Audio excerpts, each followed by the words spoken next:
ಅದು ವಿಶೇಷವಾಗಿ ಬಾದರ್ಲಿ ಗ್ರಾಮ ಪಂಚಾಯತಿಯ ಅದು ವಿಶೇಷವಾಗಿ ತಿಮ್ಮಾಪುರ ಗ್ರಾಮದ ಜನರು ಮತ್ತೆ ಬಹುತೇಕ ಜನರು ಬಂದು ಅದರಲ್ಲಿ ರೈತರು ಮತ್ತು ಕಾರ್ಮಿಕರು ಇವತ್ತು ಪ್ರತಿಭಟನೆ ಮಾಡ್ತಿರುವಂತದ್ದು ನಮ್ಗೆಲ್ರಿಗೂ ಗೊತ್ತಿದೆ.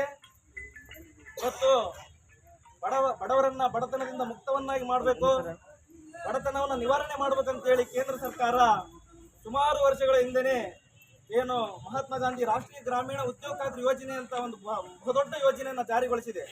ಆ ಯೋಜನೆಯಿಂದ ಬಡವರನ್ನ ವಲಸೆ ಹೋಗೋದನ್ನು ತಪ್ಪಿಸಬೇಕು, ಬಡ ಜನರು ಗುಳೆ ಹೋಗೋದನ್ನು ತಪ್ಪಿಸಬೇಕು, ಊರಲ್ಲೇ ಅವರಿಗೆ ಪಂಚಾಯತ್ ವ್ಯಾಪ್ತಿಯಲ್ಲಿ ಕೆಲಸ ಕೊಟ್ಟು ಅವರಿಗೆ ವೇತನವನ್ನು ಕೊಟ್ಟು ಆ ಕೂಲಿ ಕೊಟ್ಟು ಆ ಕೆಲಸದಿಂದ ಅವರ ಬಡತನ ನಿವಾರಣೆ ಮಾಡಬೇಕೆಂಬ ನಿಟ್ಟಿನಲ್ಲಿ ಒಂದು ಮಹತ್ತರವಾದ ಯೋಜನೆ ಜಾರಿಗೆ ಬಂದಿರುವಂತದ್ದು ಬಂಧುಗಳೇ.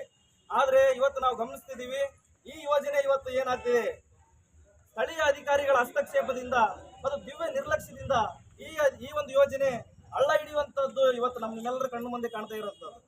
ಹಾಗಾಗಿ ಇವತ್ತೇನು ಗ್ರಾಮ ಪಂಚಾಯತಿ ಬಾದರ್ಲಿಯಲ್ಲಿ ಬಹುದೊಡ್ಡ ಅವ್ಯವಹಾರನ್ನ 15 ಹಣಕಾಸು ಯೋಜನೆ ಆಗಿರ್ಬೋದು, ಮಹಾತ್ಮ ಗಾಂಧಿ ರಾಷ್ಟ್ರೀಯ ಗ್ರಾಮೀಣ ಉದ್ಯೋಗ ಖಾತ್ರಿ ಯೋಜನೆ ಆಗಿರ್ಬೋದು, ಭಾರಿ ಭ್ರಷ್ಟಾಚಾರನ ಮಾಡಿದ್ದಾರೆ.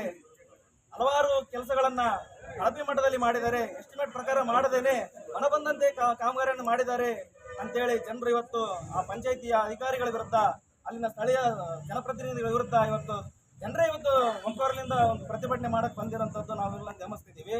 ಅದು ಮತ್ತೆ ವಿಶೇಷವಾಗಿ ಆ ಗ್ರಾಮ ಪಂಚಾಯತಿ ವ್ಯಾಪ್ತಿ ಇರುವಂತ ಜನರು ಇವತ್ತೇನು ಇವರೆಲ್ಲರೂ ಕೆಲಸ ಮಾಡುವಂತ ಕೂಲಿ ಕಾರ್ಮಿಕರು ಎಲ್ಲರೂ ಬಡವರೇ, ಎಲ್ಲರೂ ತಾವು ದುಡಿದು ಬಂದಿರುವಂತ ವೇತನಕ್ಕೆ ಸರಿಯಾದ ವೇತನ ಕೊಟ್ಟಿಲ್ಲ ಅಂತ ಹೇಳಿ ಕೇಸಿ ಇವತ್ತೇನು ಬಿಸಿಲಲ್ಲಿ ಹೋರಾಟ ಮಾಡ್ತಾ ಕುಂತಿರೋಂಥದ್ದು.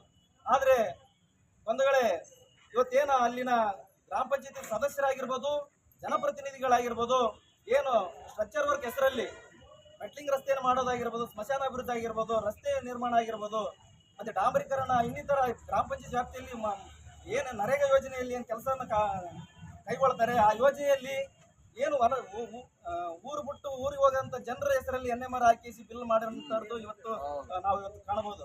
ಅಷ್ಟೇ ಅಲ್ಲದೆ ಅವರು ಮನೆಯಲ್ಲೇ ಕುಂತ್ಕೊಂಡು ಕೇಸಿ ಅವರಿಗೆ ಫುಲ್ ಪೇಮೆಂಟ್ ಏನು ಇವತ್ತು ಸರ್ಕಾರ ನಿಗದಿ ಮಾಡಿದೆ 350, ಇನ್ನು ಅದಕ್ಕಿಂತ ಹೆಚ್ಚಿಗೆ ನಿಗದಿ ಮಾಡಿದೆ, ಅದನ್ನ ಮನೆಯಲ್ಲೇ ಕುಂತ್ಕೊಂಡು ಅವರಿಗೆ ವೇತನನ ಕೊಡ್ತಾ ಇದ್ದಾರೆ. ಆದ್ರೆ ಜನರು ಮುಂಜಾನೆಯಿಂದ ಹೋಗಿ ಮಧ್ಯಾಹ್ನ ತನಕನೋ ಸಂಜೆ ತನಕನೋ ಕೆಲಸ ಮಾಡಿದ್ರೆ ಅವರಿಗೆ ಕೂಲಿ ಕೊಡದೆ ವಂಚನೆ ಮಾಡ್ತಿದ್ದಾರೆ.